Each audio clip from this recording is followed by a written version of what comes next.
లో చమురు నిల్వలు ఎంత? పెట్రోల్, డీజిల్ ధరలు ఎంత పెరగబోతున్నాయి? మొన్నటికి మొన్న వెనిజులాలో మీద అమెరికా దాడి చేసింది. ఆ దేశ అధ్యక్షుడు నికోలస్ మదురోని అపహరించుకొని వెళ్ళింది. అయితే ఆ ఘటన అంతర్జాతీయ చమురు మార్కెట్పై పెద్దగా ప్రభావం చూపలేదు.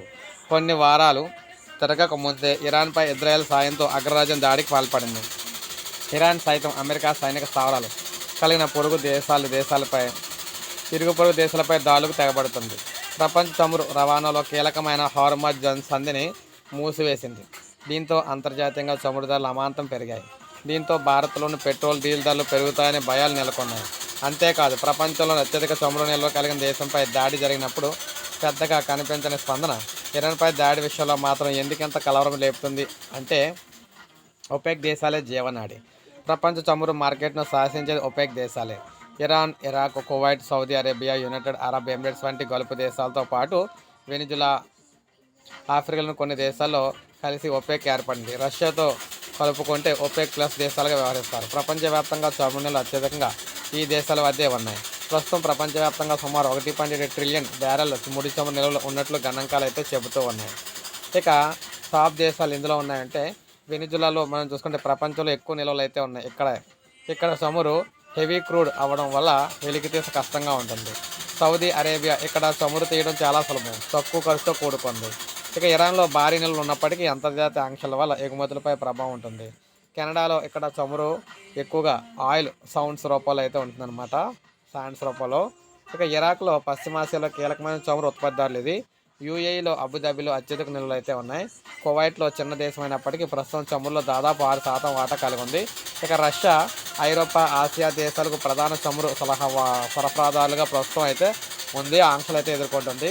అమెరికా చూసుకుంటే నిల్వల పరంగా 9వ స్థానంలో ఉన్న టెక్నాలజీ ఉత్పత్తిలో ప్రపంచంలో నెంబర్ 1 ప్లేస్లో ఉంది. ఇక లిబియా, ఆఫ్రికా ఖండంలో అత్యధిక చమురు నిల్వ కలిగిన దేశంగా ఉంది. నిల్వలు కాదు, ఉత్పత్తే కీలకం. సాధారణంగా చమురు నిల్వలు అధికంగా ఉన్న దేశానికి ప్రపంచాన్ని శాసించే శక్తి ఉంటుంది. కానీ నిల్వల కంటే ఎంత ఉత్పత్తి చేశారనే దాని మీద ఆ దేశ ఆర్థిక పరిస్థితి ఆధారపడి అయితే ఉంటుంది. ఇక ఇందుకు వెనిజులాలో ప్రధాన ఉదాహరణ. పేరుకే అత్యధిక నిల్వలు ఉన్న దేశమైనప్పటికీ కూడా రాజకీయ కారణాలు, చమురు వెలికితీతకు సరైన టెక్నాలజీ లేకపోవడం వల్ల ఆ దేశం ఉత్పత్తి తక్కువ. అమెరికా విషయానికి వస్తే నిల్వలు తక్కువగా ఉన్నప్పటికీ ఆధునిక సాంకేతికతో భూమి పొరల నుంచి చమురును తీస్తూ అతిపెద్ద ఉత్పత్తిదారులు ఒకటిగా నిలుస్తుంది. మన దేశంలో చమురు నిల్వలు చాలా తక్కువ, సుమారు 4.5 నుంచి 5 బిలియన్ బ్యారెల్ల ఉంటాయని అంచనా. అందుకే మన చమురు అవసరాలు తీర్చుకోవడానికి 80% చమురుపై ఆధారపడుతున్నాం అనమాట. ఇక ఇరాన్ విషయం ఎందుకంటే ముఖ్యంగా చూసుకున్నట్లయితే అక్కడి నుంచే 35 నుంచి 50% హార్మోన్ జలసంధి ద్వారా ఈ రవాణా జరుగుతుంది అనమాట చమురు. ఇప్పుడు అది మూసేయడం వల్ల మొత్తం అంతా కూడా భయంకరంగా రేట్లు పెరుగుతాయి.